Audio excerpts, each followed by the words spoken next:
Pony and Me. I love that song.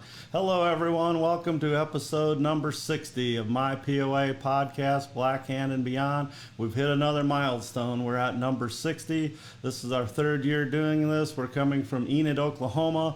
Every one of the 60 podcasts have been from this office right here that Shane Jackson, the general manager and one of the owners of the Jackson's Auto family, turned into a studio. He painted the walls. We actually have a green screen over on the side if you ever come here in person. We have all this cool equipment to use, and the POA Breeding Club is lucky because we get to use this weekly or however often I can get in here. So I want to thank the Jackson's family and Shane. He adjusted the camera a little bit for me today. He said I was looking a little orange. I told him that too, but he thought it was okay, but we started playing around with it. I'm a little more skin color now, so my face is naturally red from being outside on the lot and stuff, but hopefully it's coming up a little better today. I do have such cool things to use. I have all kinds of sound effects that he's downloaded for me over the years, and it's pretty cool. I don't use them that often, and he even has even more when he does his Joe Live, which he does once in a while here at the dealership. So if you're in the market for a Chrysler, Dodge, Jeep, Ram, or a GMC Chevy, please give me a call and we'll fix you up. So again, tonight's episode is episode 60. Before we get started, I want to talk about our next episode, episode 61, which is our second annual Cutest Baby Contest. That will be June 6th is the next time we'll meet. So the next two Tuesdays will be dark, but June 6th we will have the baby contest. Every baby that is entered will be on the screen just like this right here, so we'll get to scroll through. I will talk about the sire, the dam, of course the barn name and the name of the foal, a little bit about the foal, the breeder, and the owner if it's different. A lot of times it's the same. So I already have 20 babies entered. The deadline is May 28th at 6 p.m. If you're close to that, you can get in. So please, it's only $5 to enter. That's almost like shipping and handling, just Venmo or PayPal. I have that information I can give you privately. And then you can either email or instant message me one picture of the baby. I'm not the judge. It's somebody that's a non-POA person, a horse-friendly person, maybe, not so much a judge, just a horse lover that will judge this contest. Different than the person that judged it last year too, so a whole different person. So if you want to put in your baby, you have a couple more weeks to do that. Almost. So May 28th is the deadline, and then June 6th will be our next episode, which will be the second annual Cutest Baby Contest. So I want to say hi to everybody that's joining us so far. I see Terry's joining. Somebody waved there. So I'm trying to watch live tonight. Sometimes I can't because then we get we get my voice coming back in. So I'm not going to do that because it's just too tough to do it. So, okay, so tonight's show is going to be pretty quick. It's just talking about Supreme Champions. Hopefully it's not too boring. Being a Supreme Champion is not boring. It's a cool achievement. I think it used to mean a lot more in the breed, and it's kind of funny because there's less of them now. It's still a big deal when you become a Supreme Champion. The breed is a little more specialized now, so it's a lot tougher to become a Supreme Champion, I do believe, because you have, some people are breeding for halter, not as much, but most of them are still breeding for performance too. And then the pleasure horses, and now we're getting into the ranch horses and everything. So to be an all-around Supreme Champion is pretty tough to do. So I'm going to put the screen on here, and of course that is Cindy's Fury. Cindy's Fury was the first Supreme Champion gelding, and that is Cindy Subtle, named after her. She had a mare that was the mother to this gelding, and he did become an early Supreme Champion. And then Jody Jeffries also rode Cindy's Fury. So one of the cool things about the Supreme Champion is it didn't start until 1970. So there was a lot of POA showing already. If you think about it, the first national show was in 1959. So, and then you had a whole decade of showing across the country, and they had race meets and stuff. The racing started dying out about 66 or so, 67. And then you started having people wanting to push for an ultimate award, you know, to kind of give more awards. They had the big national show, they had their state shows, the regional shows were starting to come along. They had the year end, which wasn't as big as it is now, but it was starting to get into place in futurities. But they needed an award to honor some of these ponies. So the board of directors in 1970 decided to come up with the Supreme Champion Award. And you see a rule book right here, an official show rules, 1971, and it's very thin. I got it in my hand right now, and here's a copy of the 71 book. You see how thin it is. It is 53 pages. Here's a copy of the current rule book, which is 2022, and then of course there's an amendment to it. But without the amendment, this one is 188 pages. So the POA has come a long way. The directors have had to deal with a lot. Of course, there was a lot of rule books before this one, but the reason why we have this one now is because, showing this today, is because the Supreme Champion came about in 1970. So I'm going to read to you a little bit tonight about some of the rules, and we're going to talk about what it takes to be a Supreme Champion now. Most people probably know what it takes to be a Supreme Champion. Let's see, my screen is acting up a little bit there. That's all right. I got a double and double. See, look, 2 and 2, but that's okay. So we're just going to go to the screen that's got that screen there. Let's see if we can get that off. Anyway, so on page 49 of the 1971 official show rules book, it talks about, actually page 48 and 49, section 13, Register of Merit Award Rules. Now, a couple of unique things that they did when they first started the Supreme Champion Award was, and a lot of people probably don't realize this, but it was for permanent registered POAs only. So think about that nowadays. Most people get their ROM and halter before their POA is 6 years old. We all know that's when you become permanent. And some Supremes even happen before you're 6. But back then they had it in all these categories for registered of merit. It says for permanent registered POAs, and it's even underlined in here, and there's marks because now the new rule book, and it has for years, says tentative or permanent registered. And the ROM, there wasn't a whole bunch of ROMs. They had the ROM, Registered of Merit Champion, and that was for non-time, but back then they didn't say non-time. It was just ROM. And then you had an ROM T, which is just like now, ROM time, and then they didn't call it ROM halter or ROM H. It was the title POA Champion at Halter will be awarded to any pony permanently registered with the Pony Americas, and then they go on. So it's kind of cool how that was. And of course the points were a lot less. You didn't have to get as many points as you do now. So for the T, let's see here. I'm trying to find the points. But it was way less points than, has earned 250 or more points approved by POAC shows. So that was for the timed, I believe. And then let's see, the non-time, I believe, was 750 points, something like that. So, and now of course there's a lot more points involved. Now, one cool thing is in halter, you did still have to have your 5 grands or the combination of 10, and it had to be under 5 different judges. It even said that the very first rule. Must have been named grand champion in at least 5 approved POAC shows under 5 different judges, or a combination of 10 grand and or reserve championships. And that's still the same today.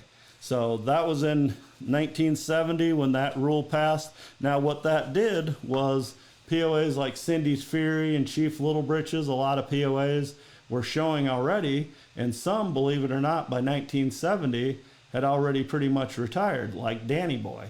Danny Boy was out to, as they say it, put out to pasture, put out to stud. He was in Pennsylvania enjoying the good life, siring the Tomahawks babies for John Ludwig. Well, John decided to put him back on the road, and that's where Crystal, a famous picture of her showing him, several of them doing the poles and the one on the rail where she's in the coat and everything. We've shared those on these podcasts many times, but they brought him back out and he became a Supreme Champion. Now, he wasn't the first, but if you look on the POAC official website, his name's listed first because of his number. He's registered 282, so he's the oldest number to become a Supreme Champion. But of course, there was others before him. Chief Little Britches became the first Supreme Champion stallion. Again, the late Donna Ware, who was Donna Bridges back then, showed him as a young girl, and she showed him as a yearling, a late yearling. He was bred by an Appaloosa breeder, so he was born pretty early in the year. So she rode him as a late yearling and showed him, and then as a 2-year-old. So, but then they didn't have the Supreme back then either. So then Loretta Puffenberger ended up, I believe, Supreming him after the Puffenbergers leased him in the late 60s. And then, of course, they bought him, and that became the foundation of the Salty line. So the only one I haven't mentioned of the first 3 so far is GR's Raindrop, and her picture's on here as well. You see a couple of them over there right now. She's not in that group, but she will be coming up right here. There she is. So there's her, and I believe one of the stones, that's Carl, I think. I labeled it when I had it on there. So, and there's Chief Little Britches with Loretta Puffenberger. And there he is over on the right with Donna, and that's in 1964. She started showing him in 1961 as a yearling. He was born in 60, and she was young. And of course, they became a famous duo. They did the famous trail ride from Perry, Oklahoma to Wichita, Kansas. They were both young. He was a young horse, and she was not even a teenage girl. I think she was about 12 years old or something like that. So, and then Cindy's Fury, of course, is up there. And we have a lot of pictures of Supreme Champions I want to get to on here tonight. There's the rule book. There's our full contest coming up. Trivia time. Everybody's been joining in on the trivia.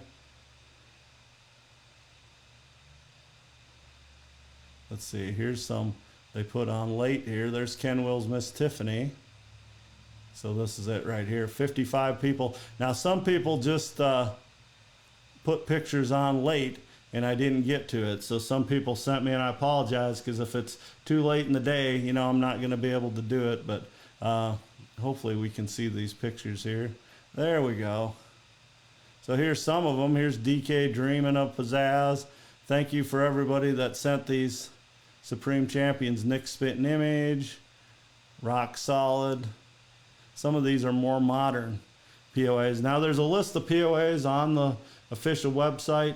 I think there may be a few accidentally missing. If you go on there and look and you believe you have a Supreme Champion and it's not on there, I know the last few, they sent them to me today, courtesy of Lindsay, and the POA office sent me a list of the most modern ones that are not on there. But if there's some mistakes that are not on there, please just take a picture of your Supreme plaque and send it to the office, and they'll try to get it updated on the website. So some of the latest Supreme Champions, we talked about the first 3 in the sexes, the gelding, the mare, and the stallion. Some that are not on the website yet, they're some of the newest is CN Tall, Dark, and Silver, Tough Tracking, JBJ's Chocolate Zipper, TC House of Blues, Dutch Major Impulse, DK Dreaming of Pizzazz, JN To Be Gorgeous, KS is Forever a Ghost, and RPR's Impulsive Superman, who of course is a stallion. So there was a lot of Supreme Champion stallions back in the day. Now Superman's kind of a rarity. There isn't as many. So we're going to go through some of these other ones too that people were nice enough to send me pictures of. There's Silver Mercedes, Will's Suddenly Silk. And then of course we're going to talk about the new rules and what it takes to be a Supreme Champion and what it has for a long time. I believe 1977 is the last time they updated anything. So with the points, Warrior Shamrock, Doc's Perpetual Smoothie. We got a lot of different generations here. We're talking from the 60s all the way. Shahiki S, Shameless. It's the Melissa and Jessica there with their two. There's Ricky JMC Bueno Noches. Lickety Split. CC Plaudits 2 Baby won a bunch of classes at the national show and also Supreme Champion. Tributes Gold Zippo. Santee Shawnee. Of course, I can't get to everybody. Do Canadian ones count? There's a Canadian, but it was a American POA. SS Go You Devil Go. Red Solo Cup. Skip on Nova, of course, known for versatility. Champion a million times. Kiddo Carr. Is a Kiddo Tough Baby. There's RPR's Impulsive Superman. Jess put him, and he's not on the list yet on the internet, but it's just because it hasn't been updated. Bucky Badger. Walk On 2. I remember him from Minnesota. The Ruplinger Girls, Too Blonde to Speak. It's more of a modern one.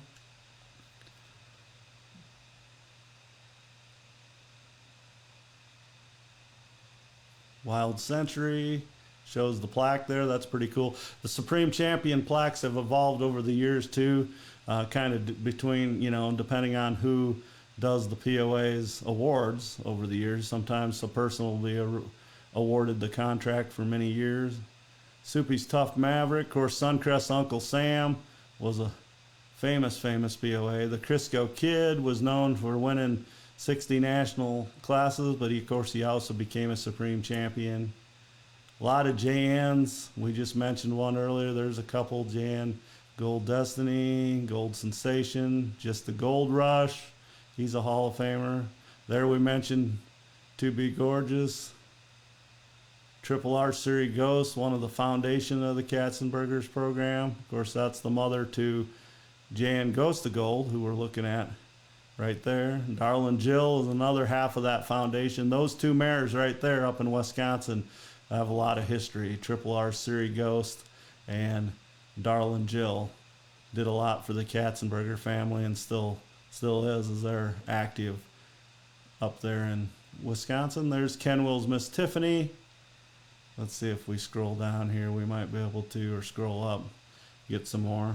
So I'm going to break open the 2023 official rule book. It's 22, but with the supplement, it's the current official one. I do have it marked. I want to thank everybody that's watching tonight and for all your comments. Thank you everybody for watching the Australian Palouse Pony Show. That was sure fun to do. John Davis was a great guest. A lot of knowledge over there, and I got to meet people through, especially him, talking to him a couple different nights on the phone, and then other people through Messenger. Some very talented horse people and equestrians over there. They've done a great deal breeding up their ponies over the years, just like the Americans have with the Pony of America. So it was kind of cool to talk to them and see that. So, okay, Register of Merit and Supreme Champion Award. I probably should have my glasses on, but the main difference is the tentative, and then you have all the ROMs now. If you look at the rule book, it's on page 171. There's A through CC that you can get in ROM. You can get a most colorful in ROM. Youth Pleasure Driving, ROM and Texas Rollback. It's just cool, all the ROMs that you can have now. All the game classes, barrels and stuff like that. Hunter over fences, open jumping. And of course you still have your ROM non-timed and your ROM timed, and then your ROM and halter, which you need all three to become a Supreme Champion.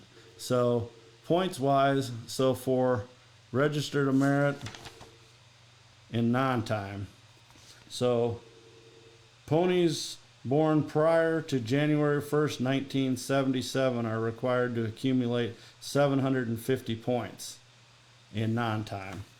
And they probably could take that out pretty quick because there's not going to be that many ponies competing anymore that was born before 77. Ponies born January 1st, 1977 to December 31st, 1980 are required to accumulate 1,000 points. Ponies born January 1st, 1981 and after, so this is your current rules now, are required to accumulate 1,000 points, 25 of which, 250 points, must be earned at a regional show, the National Congress show, and or a nationally sponsored show. So that's the big thing too. Now you have to have regional and international points, which is the Congress now, and they've changed the wording in here to Congress, which is good.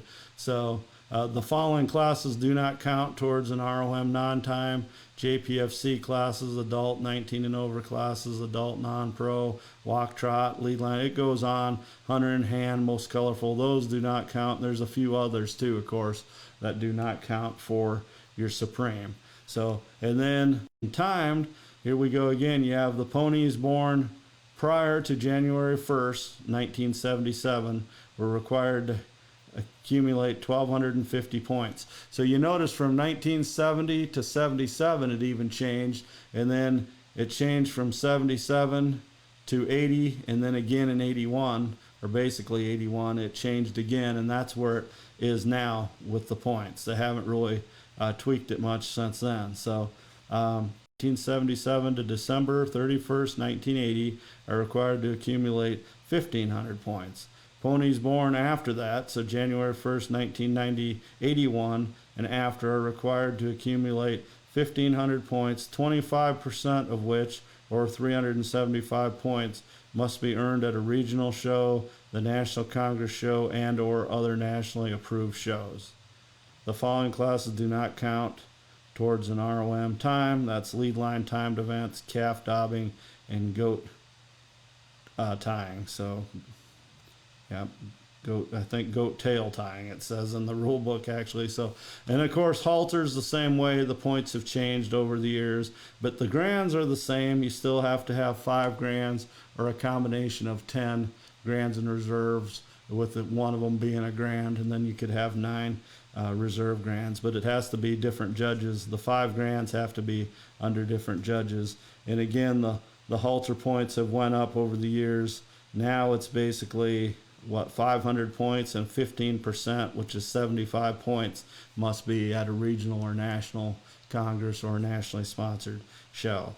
So that's how it's evolved over the years. So it has gotten harder to become a Supreme champion, especially national show wise. You have to go to the national show or a regional, but there are a lot of regionals in the country. You can sometimes hit a couple regionals if you travel a little bit. That's why I always liked people showing babies, or when we were showing, I like to haul a baby to the national show, because if there was a full class and it placed in the top 10, you're getting those very important halter points that carried on for its life, those regional points. So even now, if there's only 4 or 5 in there, you're still getting points. You're just not getting that bonus, that full class of 10, which back in the day there was, before the futurity got so popular. The select sire futurity used to have 10 to 12 babies in there. Even in the early 80s, sometimes there was classes of 20, 24 babies in like 82, 83 in the national shows. So that was cool.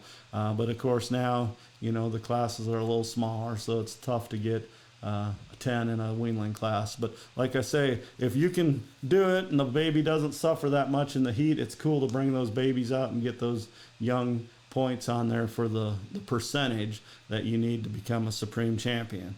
So let's keep scrolling here and see some more. I knew this was going to be a quick show. I planned it. We got the full contest coming up. Please enter that. If you got a cute full, it's only $5. That's going to be a long show, so sit down, make some popcorn. That's why we're taking 2 weeks off. We're gonna show every baby entered, not just the finalists. If I get 100 babies entered, they're all going to be up on the screen that night. So and then we'll go over the top 10 and some of the finalists. So, and then of course the winner. Last year Milkshake won it from Sweetberry Farms or Acres. They're up in Minnesota, the Andrings. So he's forever known as the first POA podcast cutest baby contest winner, old Milkshake. He's got the green bucket in his picture if you see his picture. So he won that contest last year, and there was some tough babies last year. If I would have judged it, I would have maybe judged it differently, but I agreed with a lot of the picks, and there's no right or wrong when you're judging cuteness. So it's not like it's a confirmation class or anything like that. So there's Perpetually Tipped. And we talked about DK Dreaming of Pizzazz already. That's who we started with. A couple of Perpetually Tipped. They've been guests on the show, of course, Levi and Susie. Or not Susie, Susie's the mom. She's been a guest too, but Brooklyn is right there with Dreaming of Pizzazz. So anyway, I want to thank everybody for sending in your pictures of your Supremes. I will try to get some of them that were sent in to me today on this POA site. If you guys want to see anything, somebody wanted me to talk about the rules. Hopefully I did it all right, but they wanted to understand the rules, how they changed over the years and stuff. So of the points, so that's why we did this. I can't talk about all the hundreds or thousands of POAs that have been Supreme Champions. I was going to count it today on the POA website, but I didn't get a chance to count them, but it is a lot. There's been a lot of Supreme Champions over the years, and that's still a cool goal to try to obtain. So again, if you're close to becoming a Supreme Champion, just call the office and see how many points your way and put in for it. And there's some Supreme Champions out there that don't have their award. They just never put in for it. So look up your history, especially kids. If you want a project, you're getting into the summer now, especially down south here, school's out in Oklahoma in a lot of areas. Just look up and see how many points your POA has and get those plaques. You have to get your 3 deals to get your Supreme, but you just send in for it. It costs a little bit, so it helps the national club out, and it just helps having more Supremes. And even if you want to sell it down the road, you're selling a Supreme Champion. So and then it's cool to we'll have some more shows on here about Supreme Champions in the future too.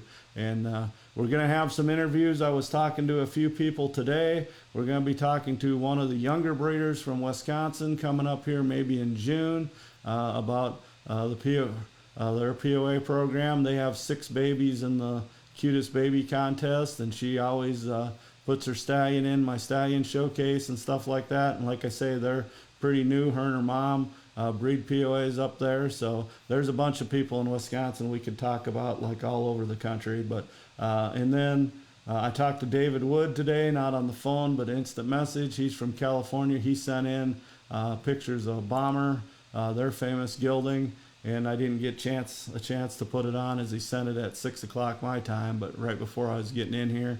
But I said, hey, you should be a guest on the show. And he sent me a thumbs up right before I come on the air, about 5 minutes before I come on the air. So hopefully I can get him to interview. He grew up in the state of California showing POAs, and in the 70s, late 70s, I believe. So he can talk about the era when he showed, and also about what was going on in California and POA. Really exciting around that time, like in the Riverside area and all.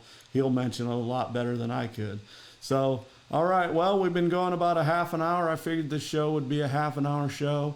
I'm judging a POA show next weekend, Sunday, so I'm not going to do a podcast Tuesday.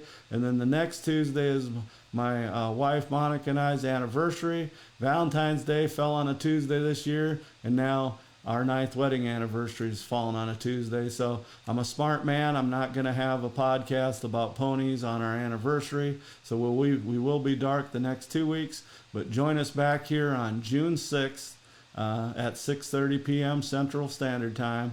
It'll be live, and we'll look at all these cute babies. Hopefully we get 40, 50 babies or so.